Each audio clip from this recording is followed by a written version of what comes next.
चलिए, hi guys. आज हम लोग बायोलॉजी का सेकेंड चैप्टर क्रोमोसोम्स के बारे में आज डिस्कस करेंगे। क्रोमोसोम्स एक बायोलॉजी के पॉइंट ऑफ व्यू से काफी इंपॉर्टेंट हो जाता है, इंफॉर्मेटिव ज्यादा है। कभी कभी सवाल आते हैं, सवाल बहुत ऐसा नहीं कि बहुत रिपीटेडली है, लेकिन बट सवाल इससे रह सकते हैं, इसलिए इसको थोड़ा ध्यान से देखना, क्योंकि ये चैप्टर थोड़ा सा आपको डिफरेंट लगेगा, क्योंकि इसके बारे में जो लोग नहीं जानता वो थोड़ा कम पढ़ते हैं। बायोलॉजी पर फोकस आदमी का कम रहता है, इसलिए बाकी चीजों के आदमी कहीं ना कहीं सुना रहता है। तो आज के चैप्टर्स में जो हम लोग देखेंगे, सबसे पहले तो क्रोमोसोम क्या है, उसका बेसिक स्ट्रक्चर क्या है। उसके बाद हम लोग बात करेंगे क्रोमोसोम्स कितने टाइप के होते हैं। देन हम लोग आएंगे सेल डिवीजन पे और क्रोमोसोम एबनॉर्मलिटी। आज हम इतने को हम लोग कवर अप करेंगे इस वीडियो में। तो लेट अस स्टार्ट। तो क्रोमोसोम पहले है क्या, हम लोग इसकी बात कर रहे हैं। क्रोमोसोम के बारे में कहा जा रहा है कि ये क्या आर थ्रेड लाइक स्ट्रक्चर। देख रहे हैं, ऐसे ये थ्रेड लाइक स्ट्रक्चर है, okay, present inside the nucleus of eukaryotic cell. Eukaryotic cell के अंदर जो न्यूक्लियस रहता है, उसके अंदर क्रोमोसोम रहता है, जिसका देखने में कैसा लगता है, तो थ्रेड लाइक लगता है। इस टाइप का इसका स्ट्रक्चर होता है बेसिकली। दूसरा पॉइंट क्या है, they are the physical carrier of genes. चूंकि जीन्स हमारा इसमें कंफ्यूजन हो सकता है, चूंकि डीएनए जो है वो क्रोमोसोम्स में होता है, तो जाहिर सी बात है कि हम कहीं ना कहीं तो इसको कह सकते हैं ये are the physical carrier of genes और transmit heredity information from one generation to another. चाहे क्रोमोसोम्स के बारे में आए या जीन्स के बारे में आए या डीएनए, जब पढ़ेंगे और ज्यादा स्पष्ट होगा कैसे कैसे दोनों का रिलेशन है। फिलहाल हमारे लिए इंपॉर्टेंट इतना ही है कि chromosomes are thread like structure present inside the nucleus of eukaryotic cell. That is the most important. ठीक है, बाकी चीज हम बाद में देखेंगे। क्रोमोसोम्स, अब बेसिक स्ट्रक्चर इसका कैसा होता है। तो chromosomes consist of two identical chromatids. Chromatids जो है ये क्या होता है कि टू आइडेंटिकल, मतलब देखने बिल्कुल एक तरह दिखने वाला जो है सो क्रोमट, ये इस टाइप का जो रहता है, इसी को हम लोग कहते हैं क्रोमाटाइड, क्रोमाटिड। देखना, इस टाइप का जो स्ट्रक्चर आपको नजर आ रहा है, इसी को हम लोग कहते हैं क्रोमेट, और आइडेंटिकल है, इसलिए दोनों सेम टाइप का है, इसीलिए जिसको सिस्टर क्रोमेटिड्स भी कहते हैं। अब ये जो है क्रोमेटिड्स क्या, सिस्टर क्रोमेटिड्स क्या होते हैं, एक जगह ज्वाइंट होते हैं, मतलब कि कहीं ना कहीं बीच में ये ज्वाइंट होते हैं, और सेल डिवीजन के दौरान जो है सो ये हमारा अलग होते हैं।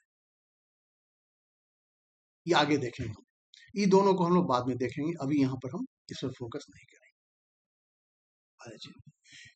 तो क्रोमाटिड्स क्या है, तो दो समान सिस्टर क्रोमाटिड्स है, प्रत्येक में डीएनए हेलिक्स होता है।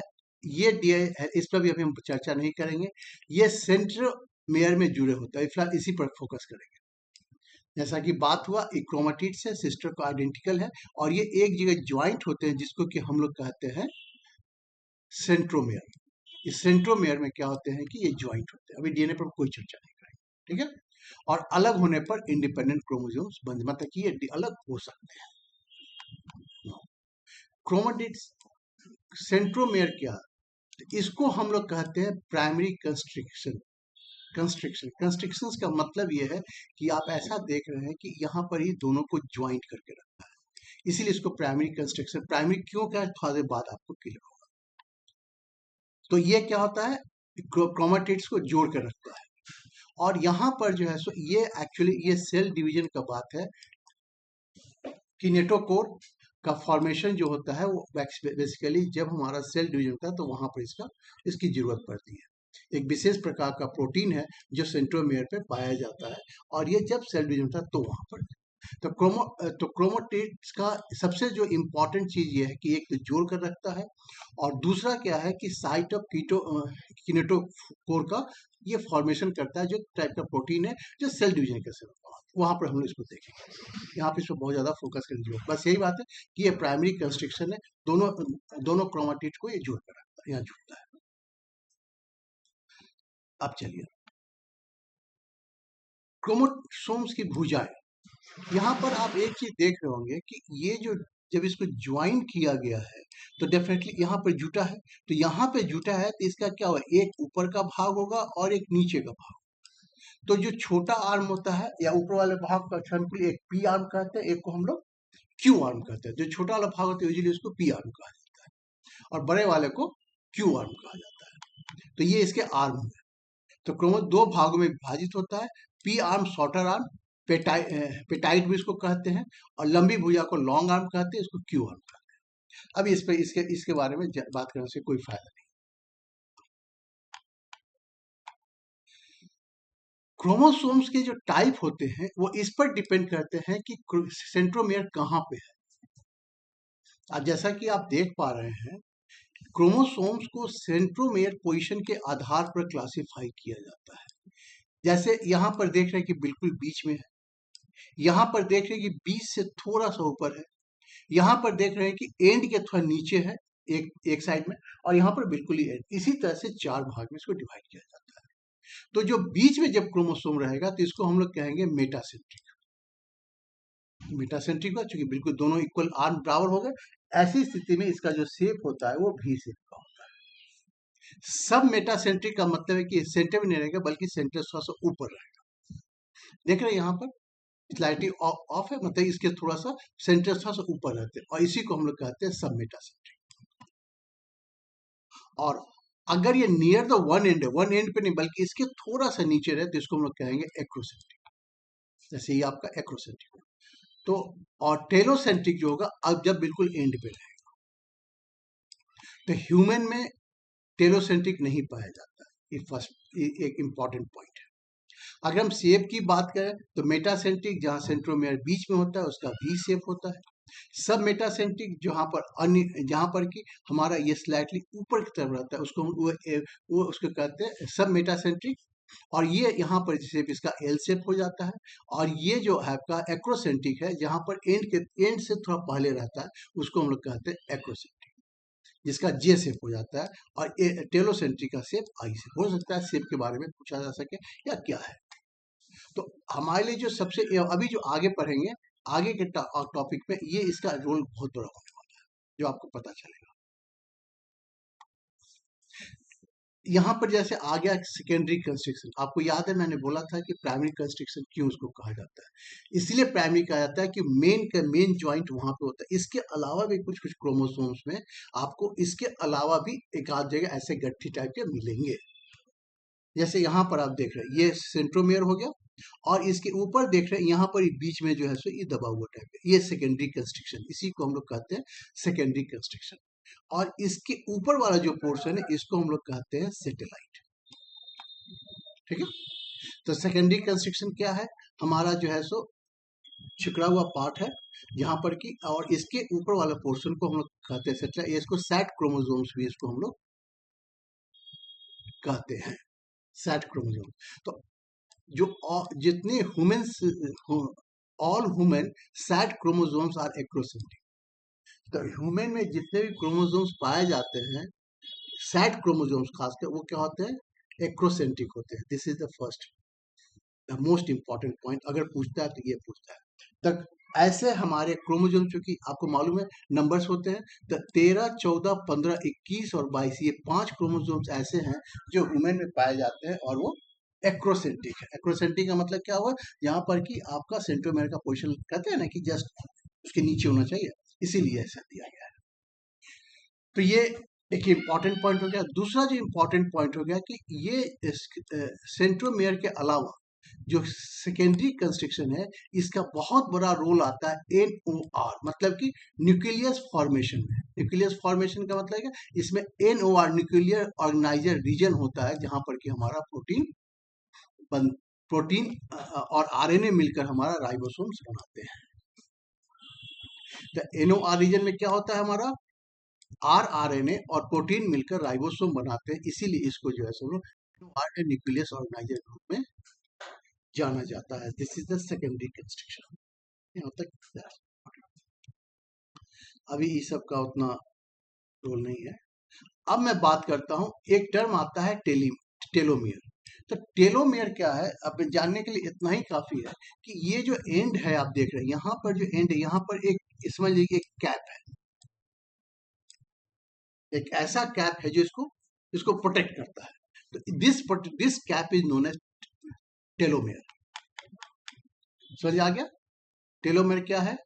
तो ये जो है सो क्रोमोसोम्स के एंड पर स्थित जो है सो इतना है, बस ये जो है सो प्रोटेक्टिव कैप है। अभी इस पर फोकस आप मत कीजिए क्योंकि ज्यादा हो जाएगा, इस पर हम बात नहीं करेंगे।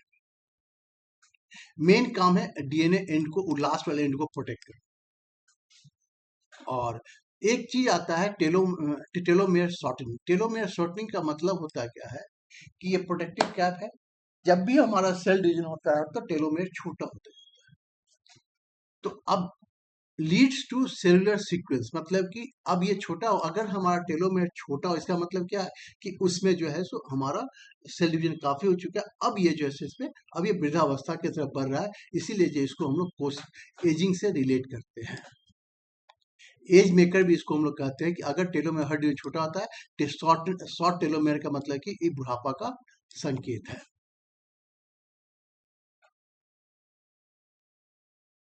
और भी बहुत सी चीज, नॉर्मल सेल 40 से 60 बार ही डिवाइड कर सकता है, इसके बाद जो है सो ये आपका कोशिका वृद्धावस्था को। ध्यान दीजिएगा कि ऐसा नहीं कि हम हर टर्म को बहुत ज्यादा एक्सप्लेन करेंगे, क्योंकि एक तो रिवीजन फेज में है, और दूसरी बात यह है कि एक अगर सब चीज को जाएंगे तो it will take a different time. जो मेन मेन चीजें वहां पर मैं वर्क में कर ले रहा हूँ, ठीक है। नेक्स्ट टर्म हम देख रहे हैं क्रोमेटिन। तो क्रोमेटिन आखिर है क्या? सबसे पहली चीज है, तो जो क्रोमेटिन है वो क्या होता है कि जैसे हर चीज का क्या होता है, कोई ना कोई चीज से बनेगा ना, हमारा किसी ना किसी चीज से तो बनता है। तो क्रोमोसोम्स जो है बनाने का जो बेसिक मटेरियल होता है वही होता है क्रोमेटिन। समझिए, the basic material of the chromosomes. Chromosomes अगर बनता है तो बहुत सारे क्रोमेटिन मिलकर जो है सो हमारा, इसी से हमारा जो है सो पूरा का पूरा क्रोमोसोम्स का निर्माण होता है। अब क्रोमोसोम्स जो, अब क्रोमेटिन जो है जाहिर सी बात न्यूक्लियस में पाया जाएगा। अब क्या है क्रोमेटिन में होता क्या है? DNA, histone and non histone protein. अब यहां पर आ रहा है डीएनए को, अभी हम लोग और भी यहाँ पर थोड़ा सा छोड़ेंगे हम लोग, अभी हम हिस्टोन पे बात करेंगे। तो क्रोमोसोम्स क्या है कि आपका जो है सो क्या है, क्रोमेटिन क्या है? तो क्रोमेटिन जो है से जिससे हमारा पूरा का पूरा क्रोमोसोम्स बनता है, बेसिक में बेस मटेरियल ऑफ क्रोमोसोम्स हमारा क्रोमेटिन है। जाहिर सी बात, जैसे सेल हम कहते हैं ना, सेल से इंसान बनता है, उसी प्रकार हर तो क्रोमोटिन किससे, क्रोमोटिन से क्या बनता है? तो क्रोमोसोम। अब क्रोमोटिन में तो किससे बनेगा ना, तो क्रोमेटिन का जो फंडामेंटल जो बेसिक यूनिट होता है वो हमारा कहते हैं न्यूक्लियोसोम। ये आपका यहाँ पर एक स्ट्रक्चर आपको नजर आ रहा है, इसी पर भी लोग फोकस करेंगे। जैसे सबसे पहले बात क्या है कि क्रोमोटिन का बेसिक यूनिट क्या है? तो आपका न्यूक्लियोसोम है। और न्यूक्लियोसोम क्या होता है? न्यूक्लियोसोम का ये स्ट्रक्चर आप यहाँ पर देख रहे हैं, एक धागा टाइप का जा रहा है, ये 8 को ऐसा टाइप का नजर आ रहा है, फिर ये नजर आ रहा है। तो आप यहाँ पर क्या देख रहे हैं कि ये 8 कॉर्नर, हिस्टोन ऑक्टेन इसको कहता है। 8 वो हिस्टोन होता है, हिस्टोन देख रहे हैं ना, ये 8 स्टोन टाइप का होता है, और इसी के ऊपर जो है सो डीएनए जो है ये इस प्रकार ये लपेटा हुआ होता है, ठीक है। तो डीएनए क्या होता है कि इस प्रकार डीएनए एक इस टाइप का रस्सी टाइप का मान लीजिए फिलहाल, तो इसका करता है कि 8 को जो है कॉर्नर, स्टोन कॉर्नर है, इसी को जो है सो, और इसी को हम 8 हेक्टोन कहते हैं, 1 2 3 4 5 6 7 8। तो इसमें क्या होता है कि 4 का पेयर होता है। ये हम कहते हैं H2A, H2B, H3 और H4। 4 जो है सो ये हर दो दो के पेयर, जैसे देख रहे हैं, ये 2 है, ये 2 है, सब 4 दो दो है, और यही मिलकर ये 8 कॉर्नर बनाता है क्या? और यहाँ पर होता है एक H1। H1 जो होता है इसको हम लोग कहते हैं H1, this is the link. मतलब ये जो है सो स्टोन को बांधे रहता है ऐसे, यहाँ से आया, यहाँ से ऐसे गया, फिर यहाँ से लपेट कर फिर यहाँ से निकल जाता है। मतलब इस प्रकार का ये बंधा होता है, और इसी को हम लोग कहते हैं न्यूक्लियस। तो H1 हो गया हमारा। अब यहाँ पर कई बार सवाल पूछे हुए हैं कि ये जो हमारा जो हिस्टोन है that is the positively charge, और हमारा डीएनए जो होता है ये मेरा निगेटिवली चार्ज। समझ गया? हिस्टोन प्रोटीन क्या होता है हमारा, पॉजिटिवली चार्ज होता है, और डीएनए मेरा निगेटिवली चार्ज होता है। तो DNA negative wraps around the histone positive form nucleosome. तो न्यूक्लियोसोम का यही स्ट्रक्चर होता है, 8 कॉर्नर होता है, H2A, H2B, H3 और H4। और H1 जो है इसको इस प्रकार से लिंक करता है, और जान लीजिए कि डीएनए जो है इसको इस पर लपेटे रहता है, और ये जो है सो हिस्टोन जो प्रोटीन है ये पॉजिटिवली चार्ज होता है, और डीएनए जो है निगेटिवली चार्ज होता है, और यही हमारा पूरा का पूरा प्रोटेक्शन बनाते हैं। और ये लगभग जो है इसमें वो 146 बेस पेयर होते हैं, जो एक हिस्टोन के चारों तरफ ऑक्टेन कॉर्नर को लपेटे होते हैं। तो ये आपका था histone protein. Non histone protein क्या होते हैं? तो regulate gene activity and DNA processes. Non histone का मतलब क्या होता है कि हमारा वर्क करना, जो पूरे डीएनए एक्टिविटीज को रेगुलेट करते हैं, ये आगे भी पढ़ेंगे इस बारे में। और नॉन हिस्टोन, और इसका मेन काम क्या होता है? काम करना। प्रोटीन का काम होता है काम करना, और हिस्टोन का काम होता है स्ट्रक्चर देना। इसको ऐसे समझ लीजिए आप, डीएनए क्लियर हो गया। आगे डीएनए के बारे में पढ़ना है। अभी क्या है, डीएनए का काम है हमारा, डीएनए हिस्टोन का काम होता है स्ट्रक्चर तैयार करना, और नॉन हिस्टोन प्रोटीन का काम होता है कि वो वर्क करता है। अब अगर यहाँ पे अगर आप पूरा का पूरा, अगर आप एक बार जस्ट हम अगर रिवीजन की तरफ बात करें, देखने की बात शॉर्ट में, तो क्रोमोसोम्स कंसिस्ट ऑफ 2 आइडेंटिकल, यहाँ से शुरुआत करते हैं सीधे। तो chromosomes are thread like structure, eukaryotic cell के केंद्र में पाया जाता है। थ्रेड लाइक स्ट्रक्चर है, बीच में कंस्ट्रेन है, प्राइमरी कंस्ट्रेन को हम लोग सेंट्रोमेयर कहते हैं। और सेंट्रोमेयर जो है सो हमारा बीच में होता है, तो 2 आर्म होता है, पी आर्म और क्यू आर्म। पी आर्म को शॉर्टर आर्म कहते हैं, क्यू आर्म को लॉन्गर आर्म कहते हैं। 2 सिस्टर क्रोमोसोम्स होते हैं, पहले बता दिया, और अलग होने पर independent chromosomes. Centromere primary constraint कहा जाता है, और इसके आधार पर यहाँ पर एक किनेटोकोर फॉर्मेशन होता है, जो एक प्रोटीन है, विशेष प्रकार का प्रोटीन है, और ये जो है सो सेल डिवीजन में काम आता है। अब क्रोमोसोम्स आर्म जो है सो हो गया, P arm, Q arm. Location से हम यहाँ अपने टाइप्स ऑफ क्रोमोसोम्स की बात करते हैं, तो 4 टाइप का होता है। अगर बीच में रहेगा एकदम तो मेटासेंट्रिक कहेंगे, अगर स्लाइटली ऊपर की तरफ रहेगा तो उसको सब मेटासेंट्रिक कहेंगे, एक्रोसेंट्रिक रहेंगे, एंड की तरफ रहेगा उसको एक्रोसेंट्रिक कहेंगे, नियर द वन एंड, और टेलोसेंट्रिक कहेंगे जब वो बिल्कुल एंड पे हो। शेप की बात करेंगे, मेटासेंट्रिक का शेप वी होता है, सब मेटासेंट्रिक का एल होता है शेप, एक्रोसेंट्रिक का जे होता है, और टेलोसेंट्रिक का आई होता है। आगे चलकर इस पर ज्यादा फोकस होगा।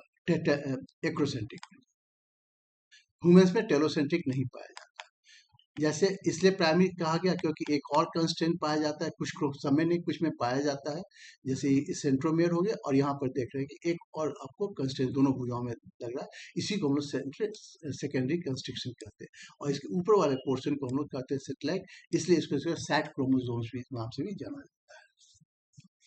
और ये जो है सो, तो all human set chromosomes are acrocentric.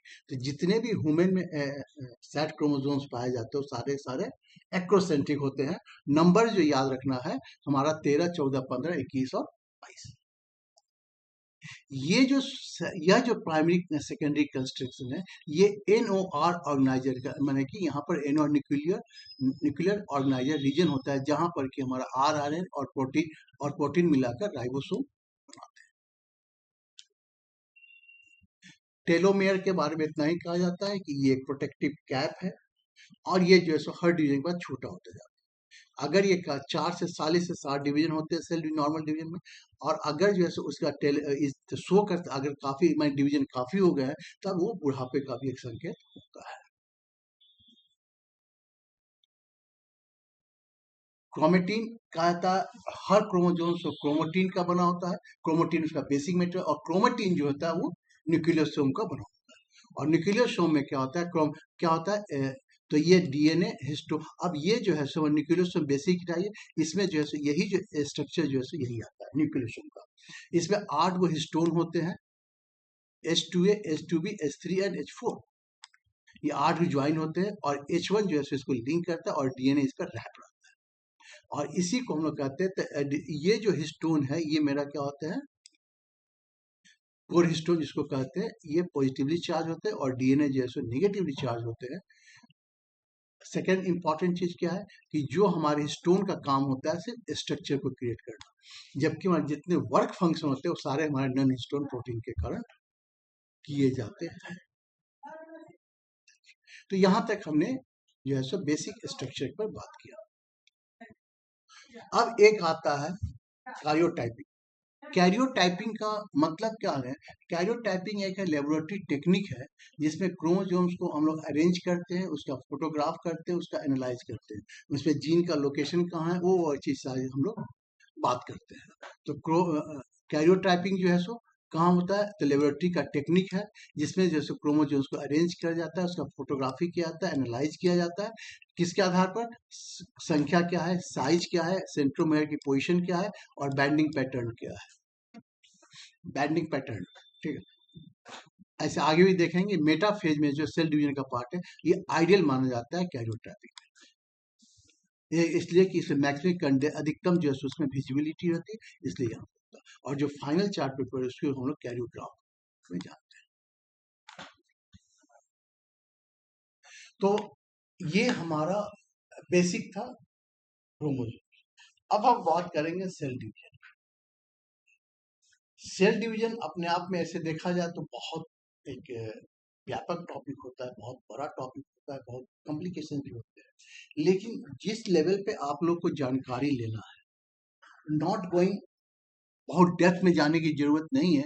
कुछ इंपॉर्टेंट चीज है जिसको कि अगर आप याद रख लिया तो आपका काम चल जाएगा। वैसे कोई भी कितना भी जान लीजिए नहीं कर सकता, सफिशिएंट तो कोई चीज नहीं होता, फिर भी एक जो बेसिक मिनिमम जो है सो वहां तक हम जरूर बताएंगे। तो सेल डिवीजन क्या एक प्रक्रिया है जिसमें एक पेरेंट सेल से नई कोशिका, एक सेल से क्या होता है नया कोशिका बनता है। तो ग्रोथ तभी होगा जब मेरा ग्रोथ तभी होगा जब नया सेल बनेगा मेरा।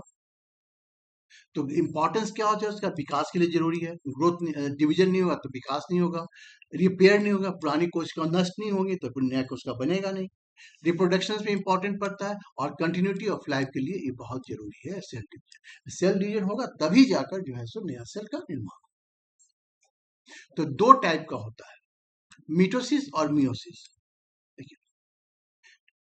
मियोसिस जो है सो बेसिकली क्या होता है, वो सेक्स क्रोमोसोम्स कह लीजिए उसको, या फॉर्मेट ऑफ गैमेट्स, मतलब कि जब मेल और फीमेल फीमेल के बाद जो है सो वो बनते हैं।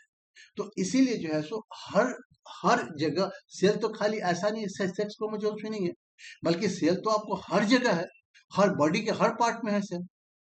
तो सब जगह तो संभव नहीं है मियोसिस। तो अब बात यह है कि अब ग्रोथ भी हो रहा है, रिपेयर भी होता है, हर जगह तो होगा नहीं। तो इसीलिए जो है सो ये आपका हर जगह अवेलेबल नहीं रहता है। इसलिए मैक्सिमम जो देखते हैं कि मिटोसिस ही होता है जहां पर कि ग्रोथ और रिपेयर का हमेशा जरूरत पड़ते रहता है। दैट्स वाई ये भी जरूरी है, ये भी अपने आप में जरूरी है। जीवन चलाने के लिए ये जरूरी और मेंटेन करने के लिए ये जरूरी है, मिटोसिस जरूरी है। दो टाइप का हमारा होता है। जो याद करने वाला चीज है मिटोसिस में, जो सबसे बड़ा चीज याद करने वाला एक ही है कि एक सेल से दो सेल बनता है। टर्म याद रखिएगा। क्रोमोसोम्स नंबर आपके सेम होते हैं, क्रोमोसोम नंबर चेंज नहीं होते, मतलब कि आइडेंटिकल क्रोमोसोम्स बनते हैं, आइडेंटिकल सेल बनते हैं, तो जितना क्रोमोसोम्स उसमें पहले था उतना ही क्रोमोसोम्स नंबर बाद में होगा। क्रोमोसोम्स नंबर चेंज नहीं होते हैं because daughter cell are genetically identical. Genetically identical का मतलब है एवरीथिंग सेम होते हैं।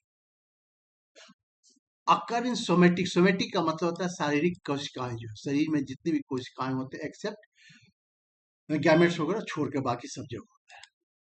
सेकेंड इंपॉर्टेंट इक्वेटोरियल डिवीजन होते हैं, ये भी टर्म कई बार पूछा जाए। इक्वेटोरियल डिवीजन का मतलब क्या होगा, इक्वेटर से हाफ हाफ वहां पे डिवीजन होते हैं। तो मिटोसिस के बारे में दो तीन सवाल, दो तीन क्वेश्चन हमेशा याद रखिएगा। पहला कि एक सेल से दो सेल बनते हैं, क्रोमोसोम्स नंबर आपके सेम होते हैं, जेनेटिकली आइडेंटिकल होते हैं, occurs in somatic cells and equatorial division होता है।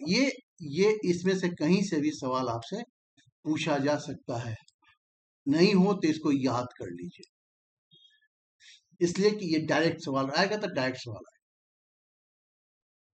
बाकी से वही है, बॉडी ग्रोथ, रिप्लेसमेंट, डैमेज से रोग जो। अब जो सबसे बड़ी चीज क्या होती है, अब हम मिटोसिस के बारे में बात करेंगे। तो मिटोसिस होने के पहले,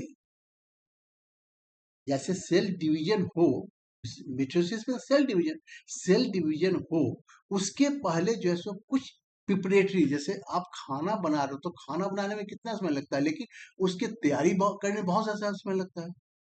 कोई फंक्शन करते हो, फंक्शन तो कितना देर का होता है, फंक्शन के रेस्पेक्ट अगर माना जाए कि जो है सो प्रिपरेशन में काफी समय लगता है, तो उसी प्रकार जो मिटोसिस जो है, तो सेल डिवीजन में समय ज्यादा नहीं लगता।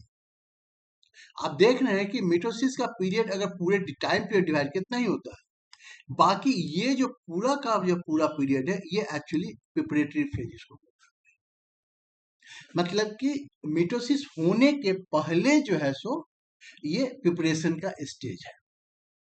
ये तीन इसका मेन फेज होता है, G1, S और G2 फेज।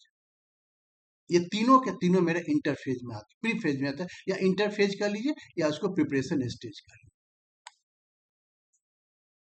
जाहिर सी बात है इंटरफेज जो है सो मिटोसिस का हिस्सा नहीं है, लेकिन लगभग सेल पूरे डिवीजन का साइकिल का बात करेंगे तो 90% समय जो है सो इसी में जाता है। यह सेल को डिवीजन के लिए प्रिपेयर कर, जिसका काम यही है कि डिवीजन के लिए सेल को प्रिपेयर कर। तो पहला चीज हो गया मेरा, क्या क्या याद करना है, एक सेल से हमारा दो सेल बनता है, क्रोमोसोम्स नंबर हमारा सेम रहता है, जेनेटिकली आइडेंटिकल होते हैं, मतलब कि डॉटर सेल जो होगा, जो दो सेल बनेगा वो बिल्कुल आइडेंटिकल होंगे। बस जब आइडेंटिकल होंगे तो क्रोमोसोम नंबर भी सेम रहेगा, ऐसे भी याद कर सकते हैं। अगर इन सोमेटिक सेल पहले जरूरी नहीं कि सब सेक्स क्रोमोसोम्स ही अवेलेबल हो, तो बहुत सा हमारे शरीर पूरे बॉडी में, इसलिए इसको सोमेटिक सेल में जो है सो ये ज्यादा होता है। इक्वेटोरियल डिवीजन एक कंफ्यूजन का बात हो सकता है, बस इक्वेटर समझ रहे, इक्वेटर साइड से डिवाइड होता है। प्रिपरेशन स्टेज होता है, जो आपका मिटोसिस का एक्चुअल टाइम पीरियड बहुत कम होता है, 90% टाइम कौन लेता है, तो प्रिपरेशन फेज लेता है, जिसको हम इंटरफेज भी कहते हैं। और ये इंटरफेज जो होता है तीन पार्ट में डिवाइड होते हैं, G1, S और G2 फेज। G1, S और G2 फेज। GS फेज ये सबसे इंपॉर्टेंट फेज होता है, बात करेंगे। जीवन फेज में क्या होता है उतना इंपॉर्टेंट, बस थोड़ा थोड़ा चीज थोड़ा सा समझ लीजिए।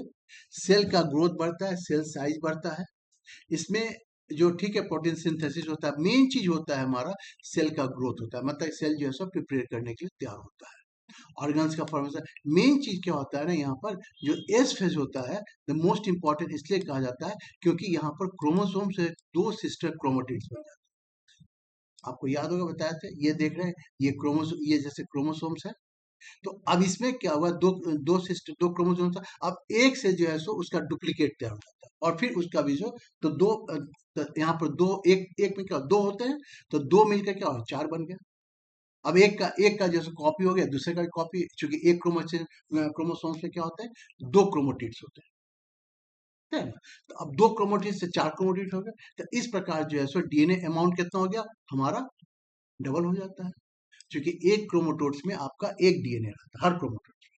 तो जाहिर सी बात है चूंकि सिस्टर क्रोमोटिड में दूसरी और डुप्लीकेट हो रहा है, तो एक और दो दो दो ये है, तो जाहिर सी बात है दो ये इसका डुप्लीकेट तैयार हो गया, ये वाला बन गया, और इसका डुप्लीकेट ये बन गया। तो यहाँ भी अब इसका इसी का कॉपी हुआ, तो इसमें एक इसमें डीएनए है तो इसमें भी डीएनए है, इसमें डीएनए है तो इसमें भी डीएनए है। तो इस प्रकार हमारा जो है सो ये हमारा डीएनए अमाउंट डबल हो जाता है, पर क्या? लेकिन क्रोमोसोम नंबर हमारा चेंज नहीं होता है, ध्यान रखिएगा।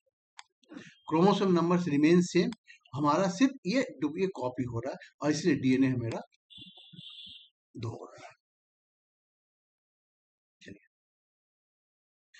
जस्ट इसी को किया गया है, इसको बहुत ज्यादा इसमें नहीं देना है। तो chromosomes 1 DNA amount 2C, chromosomes number 2N।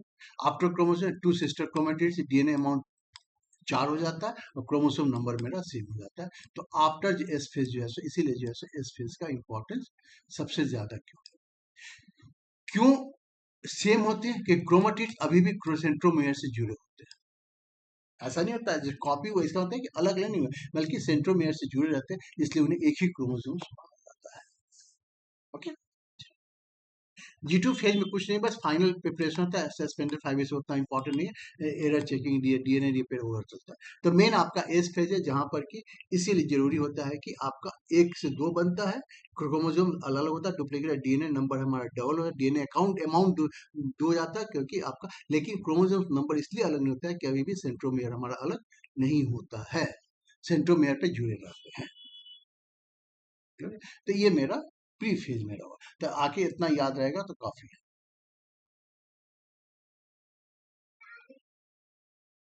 Centrosome एक ऑर्गेनल सेट है जो इस स्पिंडल फाइबर के रूप में बनाता है, यह न्यूक्लियस के पास पाया जाता है। सेंट्रोसोम डुप्लीकेट होता है और अपोजिट। इसे मेन चीज क्या है ना कि अगर इस पर ज्यादा डिटेल करेंगे तो प्रॉब्लम ज्यादा हो जाएगा, बस सिंपली सा बात इतना जान लीजिए कि ये जो है सो हमारा चूंकि न्यूक्लियस, चूंकि दोनों जो है सो जब डुप्लीकेट सेंट्रोसम जब डुप्लीकेट होता है तो क्या होता है, ये जो है सो हमारा दोनों अपोजिट पोल पे चला जाता है, वहीं पर से स्पिंडल फाइबर निकलते हैं। इतना डिटेल में हम जाने के यहाँ पर नहीं जाएंगे, हम लोग उतना जरूरत नहीं है। यहाँ के बाद जरूरी होता है हमारा स्टेजेस ऑफ मिटोसिस। मिटोसिस का स्टेजेस क्या होता है, वहीं तक रन दीजिए। हाँ, मेन क्या होता है, इसके 4 स्टेज होते हैं, प्रोफेज, बेटाफेज, एनाफेज और टेलोफेज। फेज का कुछ कुछ, हर फेज का कुछ कुछ चीज हमारी याद रखें, ठीक है ना। प्रो फेज में यहाँ बहुत इंपॉर्टेंट नहीं होता है, सिंपली जो है सो क्रोमोसोम्स हमारे विजिबल का बात यह कि यहाँ से दिखाई होना शुरू होता है, लेकिन एक्चुअली जो विजिबिलिटी होती है वो मेटाफेज, और इसीलिए जो है सो, और स्पिंडल फाइबर जो हम किनेटोकोर की बात करते हैं, किनेटोकोर पे बात करते हैं, मैक्सिमली अटैच हो जाता है यहाँ पर और यहीं पर हमारा स्पिंडल फाइबर होता है। उतना डिटेल अभी यहाँ पर बात नहीं करेंगे, छोड़ दीजिए उसको, बस इतना ही जान लीजिए यहाँ पर कि मेटाफेज जो है सो हमारा क्रोमोसोम्स जो है इक्वेटर पर लाइन अप होते हैं। मेटाफेज में क्या होता है, लाइन अप होते हैं, और एनाफेज में क्या होता है, ये सिस्टर क्रोमेटिड्स अलग अपोजिट पोल की तरफ मूव कर जाते हैं।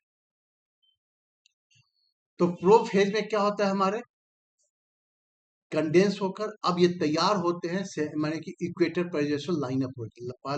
तब मेटा फेज में क्या होता है, ये सॉरी प्रो फेज में ये कंडेंस होकर बिल्कुल तैयार रहते हैं। अब हमको जो है सो अब इक्वेटर पे लाइन अप होना पहला काम करते हैं, ये लाइन अप होते हैं, और मेटा फेज में और एना फेज में जाकर क्या आते हैं कि ये पोल की तरफ मूव कर जाते हैं। पोल की तरफ जब मूव करते हैं तो क्या आता है, वहीं पर जैसे क्रोमोटिड से अब इंडिपेंडेंट क्रोमोसोम्स हमारा बन जाता है। और इसीलिए और टेलोफेज में क्या होता है, न्यूक्लियर मेम्ब्रेन जो है रिफॉर्म हो जाता है, और यहीं पर हमारा 2 न्यूक्लियरी फॉर्म। तो याद करने के लिए याद इतना ही रखना, हमारा प्रोफेज, इसको पैकिंग स्टेज भी कहते हैं, जैसे कोई चीज सामान को पूरा पैक करता है, फाइनली पैकिंग हो रहा है हमारा, और मेटा फेज में जाने पर ये इक्वेटर पे लाइन अप हो रहे हैं, और यही एक फेज है जहाँ पर कि हमारा क्रोमोसोम सबसे ज्यादा क्लियरली विजिबल होते हैं, और इसी पर हमारा जो है सो किनेटोकोर अटैच होता है, और सेंट्रोमियर यहाँ पर स्प्लिट हो जाता है, एना फेज में जाकर सेंट्रोमियर स्प्लिट हो जाता है, और ये पोल की तरफ मूव कर जाते हैं ताकि वहां से इक्वेटर पे डिवीजन हो सके। और इसीलिए जो है और इंडिपेंडेंट क्रोमोसोम। तो तो इसको हम लोग प्रोफेज को हम लोग पैकिंग स्टेज कहते हैं।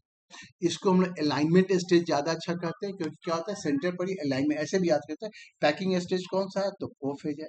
मेटाफेज क्या होता है, तो अलाइनमेंट स्टेज, मतलब कि हम जब वहां पर वो अपने इक्वेटर पे अलाइन हो गया। और एनाफेज में क्या होता है, वो सेपरेट हो जाता है। अलाइन पैकिंग हो गया, अलाइनमेंट हो गया और सेपरेट हुआ। अब फाइनली जो है क्या होता है, रिफॉर्मिंग स्टेज में आता है, मतलब न्यूक्लियर आपको फॉर्म हो जाता है। लेकिन ये हमारा फाइनली हमारा अभी तक दो न्यूक्लियर बना, लेकिन डॉटर सेल जो है अलग नहीं हुआ, और ये जाकर अलग होता है मेरा साइटोकाइनेसिस। साइटोकाइनेसिस वो है जहां पर कि साइटोप्लाज्म का डिवीजन होता है, क्योंकि जब तक साइटोप्लाज्म का, जैसे ये देख रहे हैं ना, ये आपका प्रोफेज हो गया, पैकिंग हो गया। यहाँ पर आपका मेटाफेज है, जहां पर देख रहे हैं कि लाइनअप हो गया है। और यहाँ पर एनाफेज में क्या देख रहे हैं, ये आपका सेपरेट हो गया। और टेलोफेज में जाकर जो है सो दो न्यूक्लियर आपका फॉर्म हो गया। तो मिटोसिस का यही, this is the packing phase, this is the alignment phase, and this is the separation phase. और इस यही जहाँ पर दो न्यूक्लियर आपका फॉर्म होता है। और फाइनली जो है साइटोनेसिस में, साइटोकाइनेसिस में जाकर ये साइटोप्लाज्म से ब्रेक हो जाता है, और दो आपका डॉटर सेल आपका पूरी तरह जो है सो आपका विभाजन दो आइडेंटिकल बनता है। तो साइटोप्लाज्म का डिवीजन होता है। साइटोप्लाज्म डिवीजन किस में होता है, तो याद रखिएगा मिटोसिस में। मिटोसिस के बाद जो लास्ट प्रक्रिया है साइटोकिनेसिस, वहां पे जाकर ये काम होता है। तो फिर से हो गया पैकिंग फेज, पैक कर दिया गया। यहाँ पर क्या होता है, अलाइनमेंट फेज, मेटाफेज में क्या अलाइन होते हैं, देख रहे हैं जैसे कि अलाइनमेंट हो गया। यहाँ पर जो है एना फेज में क्या है, आप देखेंगे सेपरेशन फेज, पोल की तरफ मूव कर गया। और यहाँ पर जो है दो न्यूक्लियर हमारा फॉर्म कर जाता है। तो इतना ही हम अगर मिटोसिस के बारे में अगर हम जान जाएंगे तो हमारा काफी है।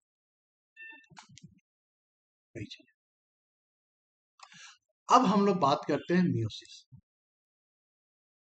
मिटोसिस और मियोसिस में तो पहला बात यह है कि इसमें जो ध्यान देने वाली बात यह है कि यहाँ पर जो आइडेंटिकल आपको डॉटर सेल प्राप्त होता है मिटोसिस में। तो मियोसिस क्या, मियोसिस भी सेल डिवीजन है, लेकिन यहाँ पर क्या होता है, दो सेल जब मिलते हैं तो जाकर नया सेल बनता है। जैसे मान लीजिए ह्यूमन बॉडी में कितने होते हैं, 46 क्रोमोसोम्स होते हैं।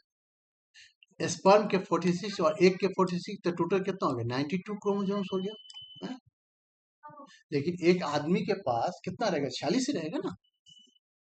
तो अब मियोसिस में क्या हुआ, क्योंकि हमारे 23 जो क्रोमोसोम्स आते हैं, तो 23 क्रोमोसोम्स स्पर्म के आते हैं, और 23 क्रोमोसोम्स हमारे किसके आते हैं,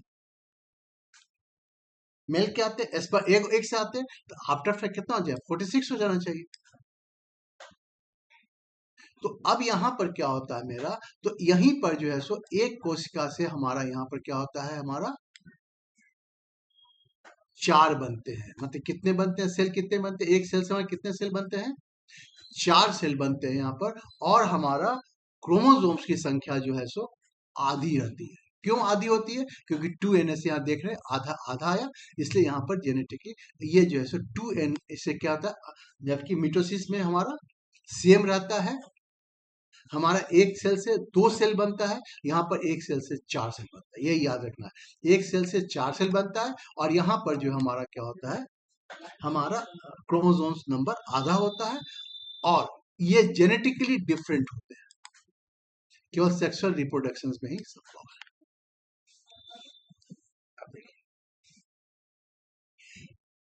इसमें जो मियोसिस के लिए एक तो ये इम्पोर्टेंट है। दूसरा जो इम्पोर्टेंट चीज जो पूछा जाता है, वो ये पूछा जाता है कि इसमें होता है एक प्रोफेज 1 हम कहते हैं, इस इज द मोस्ट वैसे उसमें हम इंटरफेज कहते हैं ना मिटोसिस, उसी प्रकार मियोसिस का जो है सो prophase 1 the most important phase है। यह वही स्टेज है जहां जेनेटिक वेरिएशन उत्पन्न होती है। ये प्रोसेस आपका मियोसिस मिटोसिस में नहीं होते। मियोसिस का द मोस्ट इंपॉर्टेंट फेज, जैसे कि हमारा उसमें interphase the most important phase होता है मिटोसिस में, मियोसिस में हमारा सबसे इंपॉर्टेंट होता है प्रोफेज 1। और ये प्रोफेज 1 जो है आपके इसमें बहुत सारे सब स्टेज जिसको LZPDD कहते हैं। कई बार सवाल जो है सो हो सकता है इतना डिटेल में ना जाए, फिर भी इससे बाहर सवाल कई बार पूछ लिया जाता है। तो दोनों चीज आपके कुछ कुछ चीजें जस्ट नोट करने की बात है। जैसे LZPDD है तो ये फेज का नाम है। जैसे लेप्टोटीन, पहला फेज क्या होता है लेप्टोटीन, इसमें क्या होता है क्रोमोसोम से विजिबल होने लगता है, क्रोमेटिन कंडेंस हो जाता है। क्रोमेटिन जब भी कंडेंस होगा तो क्रोमोसोम आपका विजिबल होने लगेगा। यहाँ पर क्या होता है होमोलोगस क्रोमोसोम्स पेयर। जैसे होमोलोगस का मतलब क्या हो, जैसे 22 है, अरे एक ही क्रोमोसोम्स अलग होता है, हेट्रोजीनियस होता है स्पर्म और इसका मेल और फीमेल का, बाकी तो सब तो होमोजीनियस सेम ही होते हैं। तो कहने का मतलब ये तो जो होमोलोगस जो क्रोमोसोम्स होते हैं वो लाइन अप होते हैं, जिसको कि हम लोग कहते हैं सिनेप्सिस। ये टर्म याद रखिए, पूछा जा सकता है कि सिनेप्सिस जो है सो किस फेज में होता है। तो सिनेप्सिस जो है सो जाइगोटीन फेज में होता है। ये सवाल अगर पूछा जाएगा कि सिनेप्सिस किस फेज में होता है, तो जाइगोटीन फेज में होता है। सिनेप्सिस किस फेज में होता है, तो जाइगोटीन फेज में होता है। इसके बाद होता है हमारा पैकेटीन। पैकेटीन जो है यहाँ कहते हैं ना क्रॉसिंग ओवर। क्रॉसिंग ओवर का मतलब कि जो होमोजीनियस क्रोमोसोम्स के बीच जो डीएनए का एक्सचेंज, हर क्रोमोसोम्स पे एक डीएनए होता है, आगे भी देखेंगे। तो यहाँ पर क्या होता है कि जब क्रोमोसोम्स का जब पेयरिंग जो होता है ना, तो वहां पर क्या हो रहा है कि आपका जो है सो डीएनए जो है सो, चूंकि दोनों इसमें भी डीएनए उसमें भी डीएनए, तो दोनों डीएनए आपका आपस में एक्सचेंज करते हैं, और यही इसी को कहते हैं दिस इज द क्रॉसिंग। तो पूछा जाता है सिनेप्सिस क्या हुआ। सिनेप्सिस हुआ कि होमोजीनियस जो क्रोमोसोम्स है वो पेयर हो रहे हैं, और जब पेयर होते हैं तो डीएनए का एक्सचेंज होता है, जिसको कि हम लोग कहते हैं क्रॉसिंग ओवर। तो जाइगोटीन में होता है हमारा सिनेप्सिस होता है, होमोजीनियस क्रोमोसोम्स का पेयरिंग होता है, और क्रॉसिंग और डीएनए का एक्सचेंज होता है, जिसको क्रॉसिंग ओवर कहते हैं, वो हमारा पैकेटीन में होता है। तो अब जाइगोटीन और पैकेटीन ये दो चीज हमारे ध्यान में जोड़ना चाहिए। बाकी से पूछे ना पूछे, लेकिन ये दो हमारा जोड़ना चाहिए।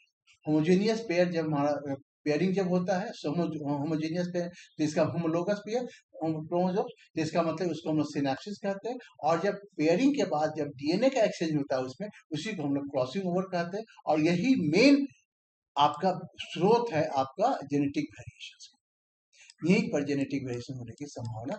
तो जेनेटिक वेरिएशन कब होता है, तो पैगेटिन फेज। इसके बाद आसान है आपका, क्रोमोसोम्स अलग अलग अलग दिखाई देने पड़ते हैं डिप्लोटीन में, और इसके बाद जो है सो और डाइकोनिसिन फेज में आपका डिवीजन फाइनल प्रिपरेशन के लिए तैयार होता है, न्यूक्लियस मेम्ब्रेन ब्रेकर। तो सबसे इंपॉर्टेंट है यहाँ पर दो फेज, जाइगोटीन फेज सिनेप्सिस के लिए, और आपका पैकेटीन फेज जो होता है वो हमारा किसके लिए, तो आपका जेनेटिक वेरिएशन होता है वहां पर क्रॉसिंग। ये दो कम से कम जुड़ जाए, बाकी चीज याद रहे न रहे, नहीं इतना इतना को जो आपको ध्यान रखना पड़ेगा। सवाल आएगा तो इसी दोनों से सवाल आपको ज्यादातर पूछे जाते हैं, यही दो चीज इंपॉर्टेंट है। उतना डिटेल नहीं जाना, सिनेप्सिस क्या है उतना, क्रॉसिंग में उतना डिटेल नहीं। अब आपका प्रोफेज 1, जैसे हमारा प्रोफेज क्या था वहां पर पैकिंग फेज था। अब आता है मियोसिस 1, यहाँ पर की रिडक्शन डिवीजन। तो अब जैसे वहां पर देखे थे क्या हम कि आपका अलाइनमेंट था ना मेटाफेज में, मेटाफेज में क्या देखे थे, अलाइनमेंट देखे थे। तो यहाँ भी होता है होमोलोजियस क्रोमोसोम्स क्या होता है, पेयर में सेंटर पे लाइनअप होते हैं। अलाइनमेंट रैंडम होता है, ऐसा नहीं कि कोई बहुत ज्यादा रैंडम होता है, इसको इंडिपेंडेंट असॉर्टमेंट भी कहते हैं। तो कई बार आ जाएगा कि इंडिपेंडेंट असॉर्टमेंट क्या है, स्वतंत्र वर्गीकरण, और जहां पर कि हमारा होमोलोगस जो क्रोमोसोम्स है जो पेयर हो गया है वो सेंटर पे लाइनअप हो रहा है, या इसको कह दिया कि अरेंज हो रहा है। इसका होता है आपका एनाफेज, जैसे वहां पर क्या होता है एनाफेज, आप वहां पर देखे थे मेटाफेज में क्या होता है हमारा अलाइनमेंट होता है, और एनाफेज में क्या होता है सेपरेशन होता है। तो क्रोमोसोम्स जस्ट सेपरेट होते हैं, लेकिन यहाँ पर स्प्लिट नहीं होते, यहीं पर क्रोमोसोम्स नंबर आपको क्या होते हैं, रिड्यूस होते हैं, इसलिए इसको हम लोग ट्रू रिडक्शन स्टेज भी कहते हैं। तो मेटाफेज 1 क्या हुआ हमारा, जहां पर कि अलाइनमेंट, मतलब कि होमोलोगस क्रोमोसोम्स हमारा अलाइनमेंट हो रहे हैं, ठीक है, रैंडमली अलाइनमेंट होते हैं, इंडिपेंडेंट असॉर्टमेंट कहते हैं इसको। और होमोलोगस जब सेपरेट, यहाँ पर एनाफेज में 1 में क्या होता है, ये सेपरेट होते हैं, और यहीं पर हमारा ट्रू रिडक्शन होता है क्रोमोसोम्स का, 46 से 23। बाकी दो हमारे सेल बनते हैं क्रोमोसोम्स, अभी भी दो क्रोमेटिड, जिससे कि हमारा फाइनली जाकर हमारा 4 होता है। अब ये जो है सो हमारा यहाँ तक खत्म हो गया। अब ये जो है सो मियोसिस 2, ये डिवीजन बिल्कुल मिटोसिस जैसा, जिसमें क्रोमोसोम्स नंबर चेंज नहीं होंगे, जैसा है वैसा ही बिल्कुल पूरा रहेगा, इसलिए that is not important. Main हमारा जो है इम्पोर्टेंट जो है आपका ये था, कुछ कुछ टर्म्स था जो मैं बता दिया, बाकी करने के लिए बहुत ज्यादा इम्पोर्टेंट, इसलिए उस पर हम फोकस नहीं करें। Sex determination is very simple, जैसे आपका जो है टोटल क्रोमोसोम्स 20 XX YY, जैसे कि आपको पता है फीमेल में हमेशा XX दोनों सेम रहते हैं, और मेल में हमेशा जो है XY होता है, लास्ट क्रोमोसोम्स होता है वो आपको 2 डिफरेंट होता है। तो जाहिर सी बात है कि 4 इसलिए बोला गया, देख रहे हैं, डॉटर भी हो सकता है, सन हो सकता है ना। जैसे XX में इसका X मिला, अभी तो ये XX जैसे इसका X मिला, और मदर का फादर का X मिला। अब जैसे इसका Y, फादर का Y मिला, तो मदर का Y मिला, X मिला। उसके आता है कि फादर का X मिल गया, मदर का भी X मिल गया, ठीक है। फादर का Y मिला, तो मदर का X मिला। इसीलिए यहाँ पर जैसे आप देख रहे हैं 4 क्यों कहा जा रहा है, 4 होता है, ये आपको यहाँ पर 2 चीज है, जैसे लिंग का निर्धारण जो आप देख रहे हैं, यहाँ पर जो मेल में, ह्यूमन में क्या होता है, XX और XY होता है। तो XX कौन होते हैं, फीमेल होते हैं, और XY मेल होते हैं, मेल और फीमेल होते हैं। तो यहाँ पर मेल क्या होता है, हेट्रोगैमिट होता है, माने कि होमोलोगस किसमें होता है, तो फीमेल में होता है। मेल में क्या होता है कि हेट्रोगैमिट होते हैं, मतलब XY अलग अलग। वर्ड में क्या हो जाता है, ZZ मतलब कि यहाँ पर फीमेल जैसा हेट्रोगैमिट होता है, समझ रहे हैं। ह्यूमन में मेल जो है हेट्रोगैमिट का मतलब होता है कि वहां पर XY होते हैं।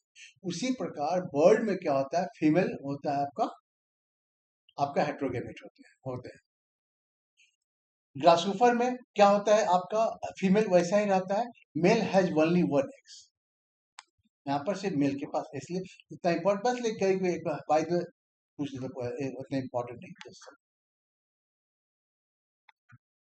तो अब हम यहाँ से बात करेंगे क्रोमोसोमल एबनॉर्मलिटी, गुण सूत्रीय असमानता।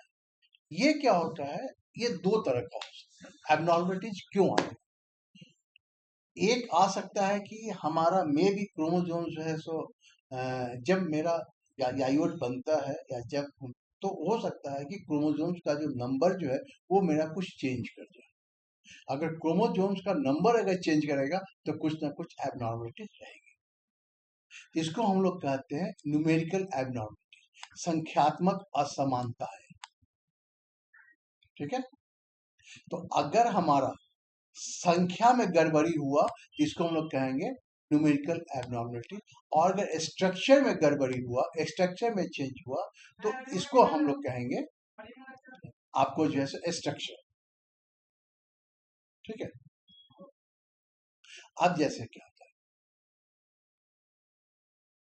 मेन जो न्यूमेरिकल जो एबनॉर्मलिटीज है, इसका एक कारण भी कह सकते हैं कि नन डिसजंक्शन, क्रोमोसोम्स को सही तरीके से अलग नहीं, अगर क्रोमोसोम्स अगर सही ढंग से अलग हो जाएगा तो जाहिर सी बात है संख्या में गड़बड़ी नहीं होगा, इसीलिए इसको नन डिसजंक्शन भी हम लोग कहते हैं।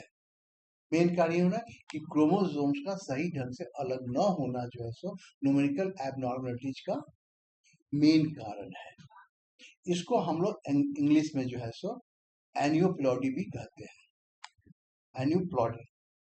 एनियोप्लॉडी का, चाहे हम इसको एबनॉर्मलिटीज कहें नॉन डिसजंक्शन ऑफ क्रोमोसोम्स का है या एनियोप्लॉइडी का है, ये तीनों का तीनों हमारा मतलब एक ही है। इस पर हम लोग बाद में डिस्कस करेंगे जस्ट इसके बाद। तो क्या क्या हो सकता है? पहला क्या होगा हमारा, जैसे यहां पर आप क्या देख रहे हैं कि 46 होता है, तो ये 47 होगा, मतलब एक आपको बढ़ गया, समझ रहे हैं ना। दूसरा में क्या देख रहे हैं कि 45, मतलब एक आपका घट गया। तीसरा में क्या देख रहे हैं कि आपका जो है सो 47 एक्स एक्स होता है कि एक पूरा पूरा सेट एक साथ चला गया, दो बढ़ गया। चलिए इस पर हम लोग बात करते हैं कैसे होता है।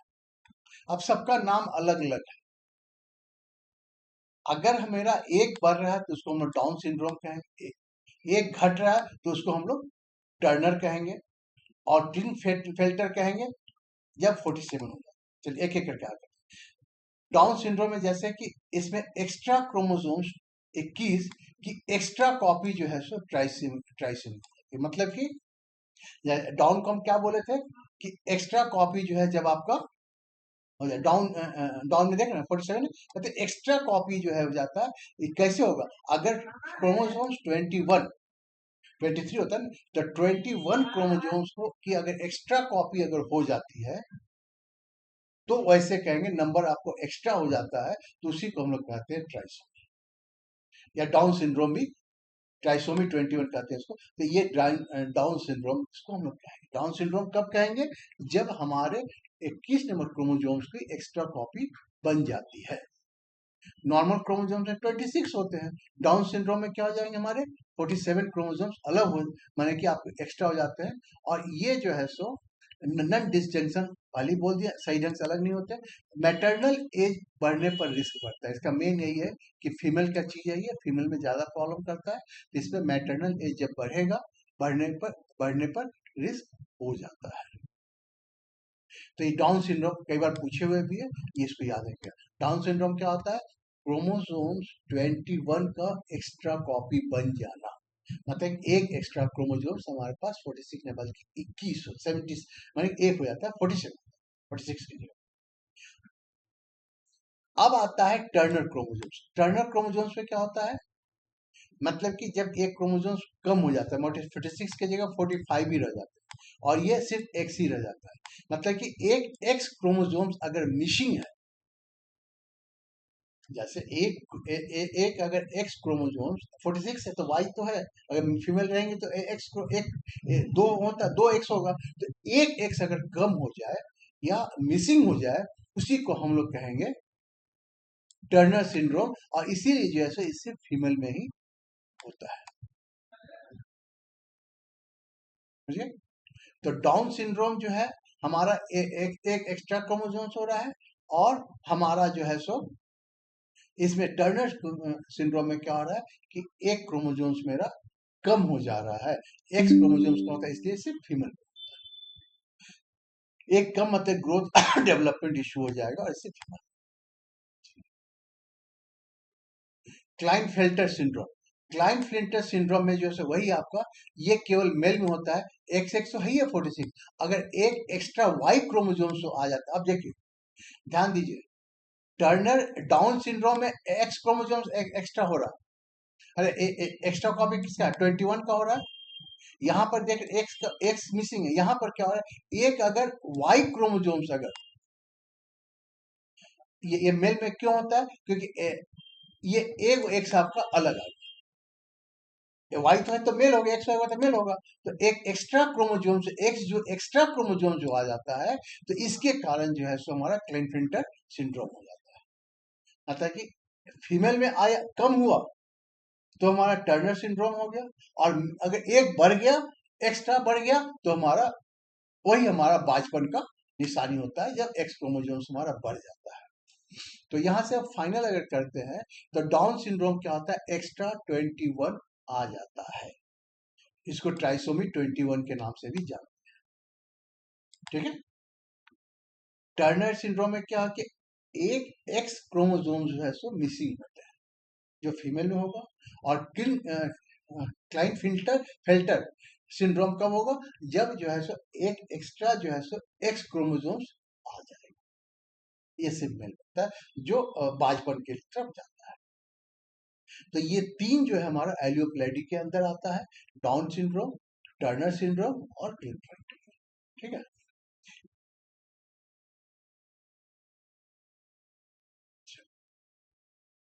छोड़ दीजिए। अब हम बात करते हैं स्ट्रक्चरल एबनॉर्मलिटीज। स्ट्रक्चरल एबनॉर्मलिटीज में क्या होता है, जैसे आप स्ट्रक्चरल हम यहां से अगर समझते हैं, जैसे मान लीजिए कि डिलीशन, डिलीशन का मतलब क्या हुआ, क्रोमोसोम्स ऐसे ऐसे ऐसे लगा हुआ है, कोई सर्टेन पोर्शन हमारा डिलीट होता है, या कोई सर्टेन पोर्शन मेरा रिपीट हो गया, या इसको होना चाहिए ऐसे, ये उलटकर ऐसे आ गया, ऐसे तो इसको क्या कहेंगे, इन्वर्सन कहेंगे। ट्रांसलोकेशन का मतलब क्या हुआ कि वो एक्सचेंज हुआ, होना चाहिए यहाँ पर, यहाँ के बदले में यहाँ पे आ गया और यह इसका चला गया वहां। तो 4 केस जो बनता है हमारा, क्या क्या बनता है, डिलीशन मतलब कि खत्म हो गया, लोग किसी गायब हो गया, डुप्लीकेशन का मतलब कि वही चीज जो है डुप्लीकेट हो गया, रिपीट हो गया, इन्वर्सन उल्टा हो गया, और ट्रांसलोकेशन का मतलब हुआ कि वो एक्सचेंज हो, यहाँ की जगह वहां चाहिए। तो अगर क्रोमोसोम्स का कोई एक सेगमेंट अगर रिपीट हो जाता है तो उसी को हम लोग कहेंगे, तो एक्स्ट्रा, तो वहां पर कहते हैं एबनॉर्मल प्रोटीन प्रोडक्शन वहां पर होने लगता है। इतना याद, बस इतना सिर्फ ध्यान रखिएगा तो हो जाए, समझे ना। अब इसका आता है क्या है, जैसे आता है डिलीशन, अगर कोई क्रोमोसोम्स अगर डिलीट हो जा रहा है तो सेगमेंट खो गया, तो इसमें सीरियस डिसऑर्डर आता है जिसको क्राई डू चार्ट कहते हैं। क्राई डू चार्ट का मुख्य लक्षण जो होता है वो ये होता है, जेनेटिक डिसऑर्डर है, और इसमें जैसे क्रोमोसोम्स 5, उतना उतना छोड़, इतना मेन याद है क्या क्या हो सकता है, बेबी की रोने की आवाज, कैट जैसी बिल्ली, बहुत लोग का ऐसा होने लगता है, तो ये इसीलिए इसको इसी नाम से पढ़ा, क्राई डू चार्ट, कैट से पढ़ा। तो बेसिकली इसमें जो है सो आपको बौद्धिक विकास की कमी होगा, स्लो ग्रोथ होगा, छोटा है सर होगा, फेशियल एबनॉर्मलिटी इसमें हो सकती है। तो यही, ये सबसे इंपॉर्टेंट जिसके बारे में पूछा जा सकता है। दूसरा आपका डुप्लीकेट हो गया, सेगमेंट हो गया। तीसरा आपका इन्वर्सन होता है, उलट जाता है, जीन ऑर्डर बदल जाता है, फंक्शन आपके इससे प्रभावित हो सकते हैं। और चौथा जो होता है ट्रांसलोकेशन, अदला बदली हो जाएगा, इसी को हम लोग रोबोटासियन ट्रांसलोकेशन भी कहते हैं। कॉमनली इन्वॉल्व 11, 13, 14, 15, 21, 22, आपको याद हो एक्रोसेंटिक है जो सेट क्रोमोसोम्स को अफेक्ट करता है, या तो दैट्स वे, यहाँ पे हम लोग आज जो है इस टॉपिक को क्लोज कर रहे हैं, और फिर जैसे नेक्स्ट वीडियो में आपको लेकर आएंगे क्रोमोसोम्स नंबर, डीएनए, और उसके बाद जेनेटिक मटेरियल को बनाएंगे। इसी के साथ हम आज क्लोज कर रहे हैं, इसलिए आप बहुत बहुत आपके लिए धन्यवाद, आपने इतना समय दिया। चलिए, आपके लिए अगर आपको कोई भी चीज की जानकारी, मटेरियल या किसी भी चीज की कोई आवश्यकता हो तो 8789632844 पे आप फोन कर दीजिएगा, आपको जो है सो सारा मेरे व्हाट्सएप के ऊपर भेज देगा, जैसे कि आप, और कोई चीज की जानकारी हो, क्योंकि यहाँ पर टेस्ट मटेरियल उपलब्ध है, यहाँ पे आपको टेस्ट सीरीज चाहते हैं, टेस्ट सीरीज मिल जाएगा, हर टॉपिक पे क्वेश्चन आंसर है, तो जैसा आप चाहते हैं वैसा मदद मिल जाएगा। अगर कोई आदमी, क्योंकि यहाँ पे क्लासेस अभी भी चल रहे हैं, फ्री में चल रहे हैं, अगर आपको लगता है कि आप सामने आकर बैठ सकते हैं तो यू कैन, आप आकर ज्वाइन कर सकते हैं। ओके, इसी के साथ बंद करते, okay, thank you very much, बहुत बहुत आप लोग का धन्यवाद।